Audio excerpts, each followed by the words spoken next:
warahmatullahi wabarakatuh. Perkenalkan, nama saya Nabila Maharani Putri Wiarjanti dari SMPN 39 Surabaya.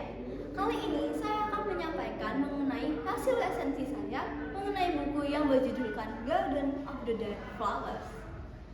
Webtoon ini memiliki kisah yang cukup mendalam. Nah, webtoon ini diterbitkan pada tahun 2020 dengan penulis yang bernama Seo dan juga Corbinix. Webtoon ini memiliki total 60 episode. Wah, sungguh banyak dan menarik, bukan? Nah, webtoon ini seperti judulnya, Garden of the Dead Flowers, mengenai kebun dengan bunga-bunga yang mati. Tapi webtoon ini memiliki kisah yang jauh lebih dalam. Maka dari itu, mari kita saksikan dan tak lama-lama lagi. Dengan berliterasi, mari kita menjadi inspirasi. Garden of the Dead Flowers menceritakan mengenai gadis remaja yang ingin mengungkapkan mengenai rahasia kelam yang ada di keluarganya. Gadis ini bernama Camelia Hadinata, singkatnya bisa dipanggil Mila. Ia berusia 17 tahun. Pada awalnya, ia hanya ingin untuk merayakan hari bahagia sang kakek, yaitu hari ulang tahun ke-96. Pada awalnya, Mila hanya ingin merayakan dan memetik bunga untuk diletakkan di vas bunga kesayangan sang kakek. Sungguh mulia, bukan? Namun, ketika Mila sedang memetik dan ingin mengambil bunga yang ada di kebun belakang rumahnya, ia terjatuh ke dalam lubang yang cukup dalam. Lubang itu membuat dia cukup takut, dan karena suasana yang mencekam, Mila pun bergegas ingin bersembunyi di belakang semak-semak yang ada di kebun. Ketika ia sedang bersembunyi, ia menyaksikan kakeknya, Wim de Jager, namun dalam kondisi yang jauh lebih muda, sedang membunuh sesosok wanita rupawan yang ada di kebun itu. Wanita itu kemudian dibuang mayatnya ke dalam lubang yang tepat saat Mila jatuh. Wanita itu lalu mayatnya dikubur dengan tanah dan ditaburi oleh benih-benih bunga dan disiram dengan santainya. Sosok sang kakek yang seperti itu membuat Mila ketakutan dan bulu kuduknya pun merinding sehabis-habisnya.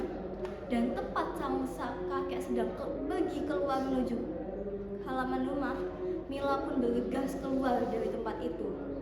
Mila ingin berteriak meminta tolong, tapi mulutnya tak bisa karena tubuhnya sudah cukup bergemetaran.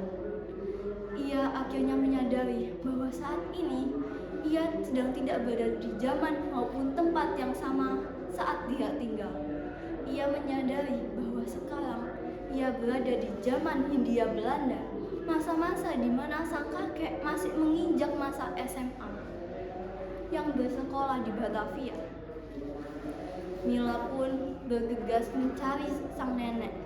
Namun saat berada di rumah sang nenek, ia menyadari bahwa sang nenek, Seruni, sedang tidak berada di rumah.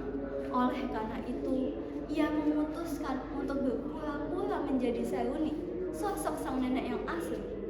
Mengapa tidak ada orang yang berheran-heran mengenai di mana sosok Seruni yang asli? Dikarenakan Seruni yang asli sedang kabur dari rumah untuk menempuh pendidikan serta karena ia mengetahui rahasia kelam yang dimiliki oleh keluarga Wim de Jager. Oleh karena itu, Mila pun berpura-pura menjadi Seruni dan ingin mencari tahu rahasia kelam yang dimiliki oleh keluarga de Jager. Namun, Seruni memutuskan untuk kembali dan bekerja sama dengan Mila dalam mengungkapkan rahasia tersebut. Oleh karena itu, Mila akhirnya dapat mencari tahu bahwa dalam dibalik semua kekejaman ini adalah kakek dari kembarannya, Wim, yaitu bernama Vincent de Jager. Sesosok kembaran yang telah disembunyikan oleh sang keluarga dikarenakan memiliki sifat yang sosiopat dan cara yang licik dalam berpikir. Mila pun akhirnya bergegas mencari tahu dan menghubungi kepada pihak polisi untuk menyampaikan seluruh bukti-bukti yang telah ia kumpulkan.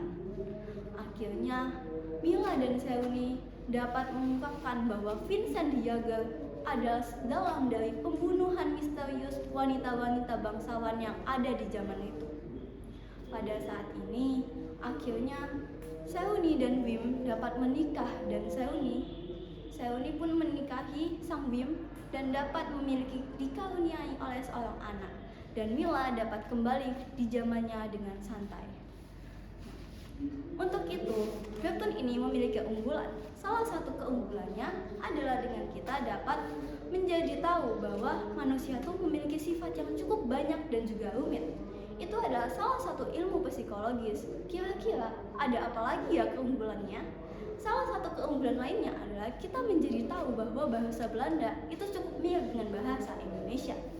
Webtoon ini juga direkomendasikan untuk orang-orang yang menyukai mengenai cerita-cerita misteri maupun pembunuhan yang sangat penuh dengan plot twist. Oleh karena itu, webtoon ini saya beri rating 5 dari 5 dikarenakan kisahnya yang sangat runtut dan juga menyenangkan. Oleh karena itu, jangan lupa untuk berliterasi untuk menjadi inspirasi.